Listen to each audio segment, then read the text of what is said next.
Good morning students. So last video में class 6 math में हमने एक्सरसाइज 9.1 जो हमारी है वो कंप्लीट कर ली थी। तो इस वीडियो में हम लोग बात करेंगे एक्सरसाइज 9.2। एक्सरसाइज 9.2 के लिए कुछ बेसिक चीजें हमें पहले पता होनी चाहिए, तो सबसे पहले हम उनके बारे में एक बार रीड कर लेंगे, then we will start our exercise number 9.2। So सबसे पहली चीज जो हमें पता होनी चाहिए, कर्व्स। कर्व क्या होता है? कर्व का मतलब होता है कोई भी, अगर आप एक शेप कोई भी पेपर पे बना देते हो और अपना पेन नहीं उठाते हो, जब तक पेन नहीं उठाओगे, आपने मान लो कुछ भी ऐसी कोई भी आपने शेप बना दी, तो उसको हम क्या बोलेंगे? कर्व बोलेंगे। तो सिंपल कर्व की डेफिनेशन यही होती है। यहाँ पे देख भी सकते हो आप, डेफिनेशन लिखी हुई है, any figure drawn at a stretch मतलब एक बार में, without losing contact of the pen with the paper, मतलब कॉन्टैक्ट लूज किए बिना, मतलब पेन उठाए बिना अगर हम कोई भी शेप बना देते हैं, इज कॉल्ड अ कर्व। तो उसको क्या बोला जाता है? कर्व बोला जाता है। तो कर्व हमारी कोई भी ऐसी शेप होती है जब तक हम पेन ना उठाएं और कोई भी शेप हम पेपर पे ड्रॉ कर दें, उसको हम बोलते हैं कर्व। तो ये हो गई हमारी कर्व की डेफिनेशन। ये कुछ एग्जांपल्स आपके बुक में ड्रॉ किए गए हैं कर्व के, तो आप देख सकते हैं। अब देखिए हमारे पास नेक्स्ट टॉपिक है सिंपल कर्व। सिंपल कर्व क्या होता है? सिंपल कर्व वो होता है that does not cross itself. मतलब क्या होना चाहिए? कोई भी उसमें क्रॉस नहीं बनना चाहिए। इस तरह की लाइन मान लो, ये आपने ड्राइंग बना दी, तो ये क्या हो गया? यहाँ पे क्रॉस हो गया, या ऐसी कुछ ड्राइंग बना दी तो ये पॉइंट पे क्या हो गया? क्रॉस हो गया। तो इसको हम सिंपल कर्व नहीं बोलते। ठीक है, सिंपल कर्व कौन सा होता है? जिसमें क्रॉस ना हो, डज नॉट, ध्यान रखेंगे, does not cross itself, cross नहीं करना चाहिए कभी भी खुद को। ठीक, तो वो हमारा क्या हो जाएगा? सिंपल कर्व हो जाएगा, जो कभी खुद को क्रॉस नहीं करेगा। उसके बाद क्या है हमारे पास? Open curve. ओपन कर्व क्या होता है? जो बस ओपन दिख ही रहा है हमें, खुला हो, मतलब क्लोज ना हो, बंद ना हो, उसको हम बोल देंगे ओपन कर्व। और क्लोज कर्व क्या होगा? जो बंद हो आपस में। ठीक, बंद बंद जो शेप होगी उसको हम बोल देंगे क्लोज्ड कर्व, एंड अगर कोई ओपन शेप है हमारे पास तो उसको बोल देंगे ओपन कर्व। तो ये हमारे पास ओपन और क्लोज्ड कर्व हो गया। तो हमने कौन कौन से कर्व के टाइप्स पढ़ लिए? एक तो सिंपल, जो कर्व खुद को कभी क्रॉस ना करे, ओपन कर्व जो खुला हुआ हो, और क्लोज्ड कर्व जो बंद हो। तो ये हमारे पास तीन टाइप्स हो गए कर्व के। अब देखते हैं आगे नेक्स्ट क्या गिवन है। Boundary of the curve. Boundary का मतलब होता है जो भी शेप आपने ड्रॉ करी है उसको बाउंड्री बोलते हैं। अगर मान लो कुछ ऐसी आपने शेप एक ड्रॉ की, और इसका ये जो आपने पोर्शन ड्रॉ किया, ये जो बाहर वाला पोर्शन है, उसको हम, ये जो मैं ऐसे ऐसे कर रहा हूँ, इसको बोलते हैं बाउंड्री। अब अगर इस पे मान लो हमें कोई पॉइंट दे दिया, तो हम बोलेंगे वो पॉइंट कहाँ है? हमारा बाउंड्री पे। जैसे ए पॉइंट है, ये हमारा बाउंड्री पे। अगर बोल दिया ये पॉइंट कहाँ है? ये बी पॉइंट हमारा बाउंड्री पे है। अब बाउंड्री के बाद हमारे पास दो चीजें और बचती है, इंटीरियर और एक्सटीरियर। इंटीरियर का मतलब होता है अंदर वाला रीजन, बाउंड्री के अंदर जो भी रीजन आ रहा है हमारे पास, वो इंटीरियर। अगर आपसे कोई पूछ ले कि ये सी पॉइंट कहाँ है, तो हम बोलेंगे कि हमने जो कर्व ड्रॉ किया, सी पॉइंट उसके इंटीरियर में है। सिमिलरली अगर आपको कोई पूछ ले कि ई पॉइंट कहाँ है, तो आप कहोगे ई पॉइंट कहाँ है? हमारी बाउंड्री के या हमारे कर्व के एक्सटीरियर रीजन में, हमारे कर्व से वो क्या है? बाहर है। तो जो हमारे बाउंड्री के अंदर पॉइंट होगा उसको हम बोलेंगे कि वो इंटीरियर में है, और जो पॉइंट बाहर होगा उसको हम बोल देंगे एक्सटीरियर में है। तो ये हमारा इंटीरियर ऑफ द कर्व हो गया, एक्सटीरियर ऑफ द कर्व हो गया। उसके बाद बोला गया है what is region of the curve. Region of the curve का मतलब होता है सारा एरिया जो इसके अंदर आ रहा है, प्लस इसकी बाउंड्री। जो बाउंड्री है उसको भी आपको प्लस करना है। So interior region plus the boundary of the curve is known as region of the curve. देखो definition, interior of the curve along with its boundary is called region of the curve. Boundary के साथ साथ, या बोल सकते हैं interior के साथ साथ, अगर हम बाउंड्री का एरिया भी प्लस कर देंगे तो वो हमारा क्या हो जाएगा? टोटल रीजन हो जाएगा कर्व का। तो ये तो हो गई कर्व की बात की कर्व क्या होते हैं, simple curve, closed curve, open curve, ये सब हो गए। अब नेक्स्ट पॉइंट है हमारे पास एंगल्स। एंगल क्या होता है हमारा? कोई भी,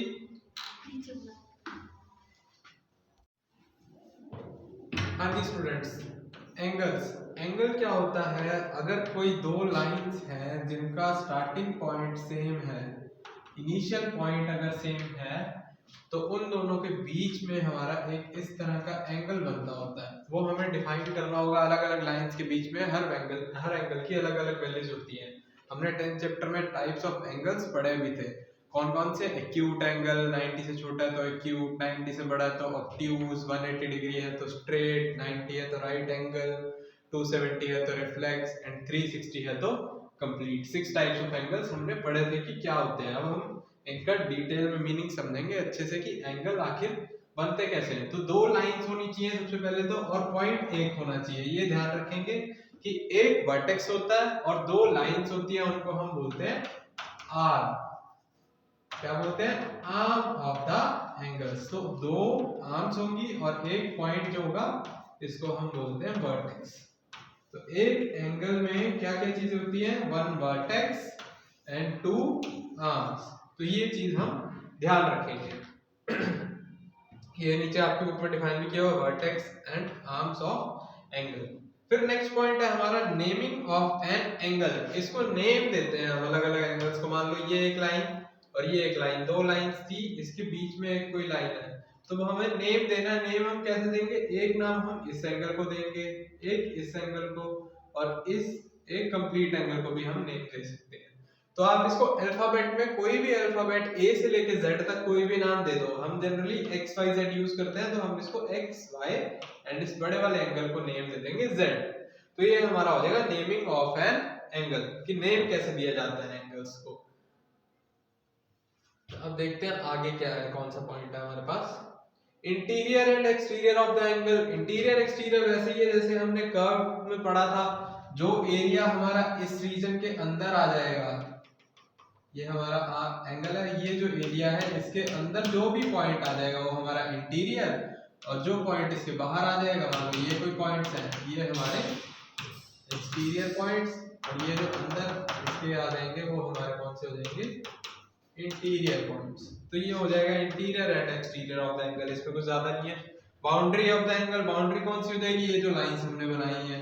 बाउंड्री का मतलब जो लाइन हम, जो शेप हम ड्रॉ करते हैं, जो लाइंस ड्रॉ करते हैं, उसको हम बोलते हैं बाउंड्री। फिर है last point angular region. Angular region भी हमारा यही होता है। बाउंड्री रीजन हमने पढ़ा ना, कर्व में क्या होता है? बाउंड्री प्लस दिस एरिया, अंदर वाला जो एरिया है हमारा ये वाला। So boundary plus this area is a region, क्या हम बोल सकते हैं एंगल के केस में? Angular region. तो ये शायद हमारे बेसिक्स कंप्लीट हो गए। हाँ, इसके बाद हमारी स्टार्ट होती है एक्सरसाइज 9.2। फटाफट देख लेते हैं 9.2 में क्या बोल रहा है। 9.2 में फर्स्ट क्वेश्चन है, make a free hand drying of the following. Drawing बनानी है फर्स्ट पार्ट में, सिंपल क्लोज्ड कर्व। एक सिंपल क्लोज कर्व बनाना है। क्लोज मतलब बंद होना चाहिए, और सिंपल मतलब कट नहीं करना चाहिए, क्रॉस नहीं बनना चाहिए। तो हमने बना दिया एक सिंपल क्लोज कर्व। सेकंड में सिंपल ओपन कर्व, कुछ भी बना दो बस कट नहीं करना चाहिए। ये हो गया हमारा simple open curve. Second, a curve which is open but not simple। ऐसा कर्व जो ओपन तो हो बट नॉट सिंपल हो। तो ऐसा कर्व बनाना जो कट करे। अभी देखो ये एक लाइन से एक दूसरे को कट कर रही है, और ये क्लोज भी नहीं है, यहाँ से खुला हुआ है ना ये। तो ये हो गया हमारा थर्ड पार्ट का, फर्स्ट का थर्ड, फर्स्ट क्वेश्चन। ये हो गया सेकंड पार्ट, ये फर्स्ट पार्ट था हमारा। और फोर्थ पार्ट में देखो, a closed curve which is not simple। तो ऐसा कुछ कर्व बना दो। ये फोर्थ पार्ट हो गया। देखो ये बंद भी है, मतलब क्लोज है सारी साइड से, और सिंपल नहीं है क्योंकि ये क्रॉस बन रहा है, यहाँ पे एक दूसरे को लाइंस क्रॉस कर रही है। तो ये हमारा सिंपल कर्व नहीं है। सिंपल कर्व कौन से होते थे? जो कभी भी एक दूसरे को क्रॉस ना करें। तो ये हमारा फर्स्ट क्वेश्चन कंप्लीट हो जाएगा।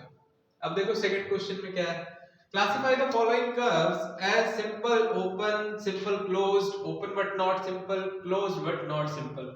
अब बताना है कि इसमें सिंपल ओपन कौन से हैं, सिंपल क्लोज्ड कौन से हैं, ओपन बट नॉट सिंपल कौन से हैं, and closed but not simple. तो इसमें देखो क्रॉस बन रहा है, तो ये सिंपल तो नहीं है, इसको लिख लो नॉट सिंपल। और क्या है, ये ओपन भी है, तो इसको हम बोल देंगे open but not simple. Open तो है बट सिंपल नहीं है। अब देखो इसमें क्रॉस नहीं बन रहा, तो ये है तो सिंपल लिख लो। और क्या है ये बंद है, तो इसको हम बोल देंगे कि ये हमारा क्या है क्लोज्ड है। ये देखो ये कौन सा है, क्रॉस नहीं बन रहा तो सिंपल, एंड बंद है, बंद दिख रहा है हमें तो इसको बोल देंगे क्लोज्ड। अब टू देखो, टू कौन सा होता है हमारा, क्रॉस तो कर नहीं रहा कहीं, तो सिंपल तो ये है ही, और बंद नहीं है तो इसको हम बोल देंगे सिंपल ओपन या ओपन सिंपल भी बोल सकते हो। अब थ्री है, थ्री देख लो कौन सा है, सिंपल ओपन ही होगा थ्री भी, ना कहीं क्रॉस कर रहा है ना क्लोज है तो ओपन। अब फोर की बात कर लेते हैं, फोर ये देखो यहाँ पे क्रॉस कर गया, ठीक है, क्रॉस कर गया तो नॉट सिंपल, और ओपन है ये देखो यहाँ से खुला हुआ है ना, तो ओपन बट नॉट सिंपल ये हो जाएगा हमारा। अब नेक्स्ट कौन सा है, 8 है हमारे पास। 8 हमने अभी बनाया था, किस केस के लिए बनाया था हमने, क्लोज्ड बट नॉट सिंपल, ठीक है। ऐसे करके बाकी के जो तीन चार है वो आपको आइडेंटिफाई करने कौन से हैं, इजीली आप लोग आइडेंटिफाई कर सकते हैं। ये कौन सा हो जाएगा हमारा, सिंपल क्लोज्ड, सिंपल ओपन, फिर ये क्रॉस कर रहा है तो ये कौन सा हो जाएगा, नॉट सिंपल बट क्लोज्ड, और ये क्लोज्ड सिंपल क्योंकि कट नहीं करना, तो ये हमारा क्वेश्चन नंबर 2 हो जाएगा। थर्ड में देखिए, how many angles are formed in each of the figures given below. Third question का फर्स्ट पार्ट, कुछ फिगर दी हुई है और पूछा गया है कितने एंगल्स बनेंगे। तो इस फिगर में देखिए यहाँ इन दो लाइंस के बीच में हम एक एंगल ड्रॉ कर सकते हैं, एक एंगल हम इन दो लाइंस के बीच में ड्रॉ कर सकते हैं, और एक एंगल इन दो लाइंस के बीच में, तो 1 2 एंड 3। तो फर्स्ट केस में हमारे पास 3 एंगल्स बनेंगे। अब देखो सेकंड में, अब एक एंगल आप इन दो लाइंस के बीच में बना सकते हैं, एक एंगल इन दो लाइंस के बीच में, एंड सिमिलरली इन दो लाइंस के बीच में भी एक एंगल, और यहाँ पे भी एक एंगल, फिर काउंट कर लो 1 2 3 एंड 4। तो सेकंड पार्ट में हमारे पास 4 एंगल्स बन जाएंगे। अब देखिए थर्ड पार्ट, थर्ड पार्ट में बताना है टोटल कितने एंगल्स बना सकते हैं, A B C and D. कौन कौन से एंगल बना सकते हो,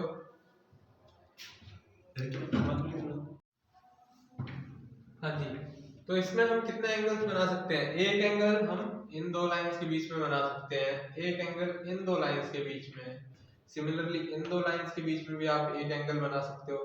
अब देखो इन दो लाइंस के बीच में भी एक एंगल बनेगा, और एक एंगल इन दो लाइंस के बीच में, और एक एंगल हमारा इन दो लाइंस के बीच में। अब देखिए हमने पढ़ा था कि अगर ये लाइन डिवाइड कर रही है तो हम इन दो लाइंस के बीच में भी एक एंगल बना सकते हैं ना, हमने देखा था अभी, मैंने आपको दिखाया था, ये ऐसा कुछ एंगल ड्रॉ करके एक एंगल हमने ये बनाया था, इसको नेम दिया था x, इसको y, और इस पूरे एंगल को z। तो यहाँ पे डायगोनल वाली जगह पे 3 एंगल्स बनेंगे, तो यहाँ पे भी एक एंगल और बनेगा। अब काउंट करिए कितने एंगल्स बनेंगे, 1 2 3 4 5 6 7 एंड 8। सो थर्ड फिगर में हमारे पास, थर्ड शेप में हमारे पास टोटल कितने एंगल बन जाएंगे, 8, सेकंड वाले में 4 एंड फर्स्ट वाले में 3। तो ये हमारा क्वेश्चन नंबर 3 कंप्लीट हो गया। अब देखते हैं फोर्थ क्वेश्चन में क्या बोला गया है, name 5 angles from the figure given below. Name देना है 5 एंगल्स का। ये एक फिगर गिवन है, इसमें पॉइंट्स के नेम हमें गिवन है, C B, this is R, ये हमारा P है, एंड ये है X। तो 5 एंगल्स का नेम देना, तो सबसे पहले तो 5 एंगल्स हमें ड्रॉ करने पड़ेंगे, इसमें ड्रॉ कर लेते हैं, 1 2 3, ये हमारा हो जाएगा 4, और एक एंगल आप कोई सा भी ड्रॉ कर सकते हैं, उसको आप नेम दे सकते हैं 5।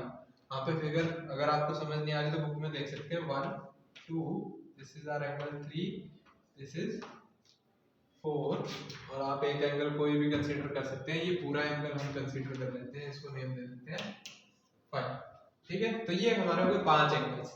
अब नेम देना है, नेम देने के लिए हम एक एक एंगल करके देखते हैं। सबसे पहले 5 एंगल्स या 5 एंगल्स आपको समझ आ गए हमने कौन कौन से बनाए।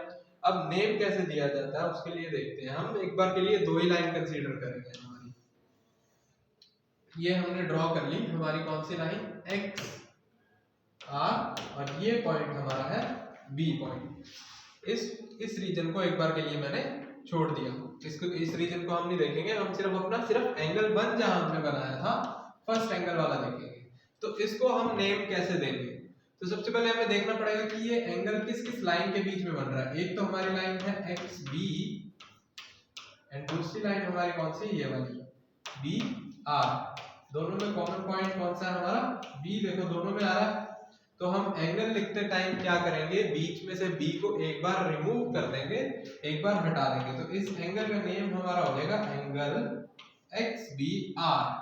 ठीक है, जो कॉमन पॉइंट होगा, वर्टेक्स वाला जो पॉइंट होगा, ये वाला जहां पे एंगल बन रहा है, उसको आप एक बार लिखोगे, बीच में सेंटर में लिखेंगे, और बाकी जो दो पॉइंट्स हैं उनको हम एक पॉइंट को राइट साइड में, एक पॉइंट को लेफ्ट साइड में, या आप इसको ऐसे भी लिख सकते हो, एंगल आर बी एक्स। बस ये वाला पॉइंट आपका सेंटर में आना चाहिए, बाकी दोनों पॉइंट्स आप साइड में लिख सकते हो, चाहे आप लेफ्ट साइड में लिखिए चाहे राइट साइड। तो ये हमारा एंगल 1 हो जाएगा, एंगल एक्स बी आर, ये हमने एंगल 1 का नाम लिख दिया। अब देखो इन दो लाइंस के बीच में अगर हम देखें तो कौन कौन से पॉइंट के बीच में आ रहा है, आर बी और पी, तो ये हो जाएगा angle R B and P हो जाएगा। ठीक, थर्ड एंगल माना था हमने इसको। अब देखो कौन से पॉइंट के बीच में आ रहा है, बी पी और सी, एक ये लाइन बन रही है बीपी एंड बीसी, तो बी बीच में, पी और सी उसके साइड में, ये हो गया हमारा। अब देखो एक एंगल कौन सा माना था, ये वाला। अब कौन कौन से पॉइंट्स आ रहे हैं, एक्स और सी हमारा आया है, एक लाइन बन रही है X B and second is B C, तो बी बीच में लिखेंगे, एक्स पॉइंट इस साइड और सी यहाँ पे, तो ये हमारे 4 एंगल्स के नेम हो गए। अब एक एंगल हमने कौन सा माना था, ये कंप्लीट वाला, तो ये किस किस के बीच में बन रहा है हमारा, कौन सी लाइन है, एक्स बी, तो एक्स लिख दो, बी बीच में लिखना ही है, और सेकंड लाइन कौन सी है हमारी, बी पी, तो बी को छोड़ देंगे और पी लिख देंगे, तो ये हमारे 5 एंगल्स के नेम हो गए। ये हमारी 9.2 के 4 क्वेश्चन तक कंप्लीट हो गए। आगे क्वेश्चंस हम लोग नेक्स्ट वीडियो में कंप्लीट कर लेंगे।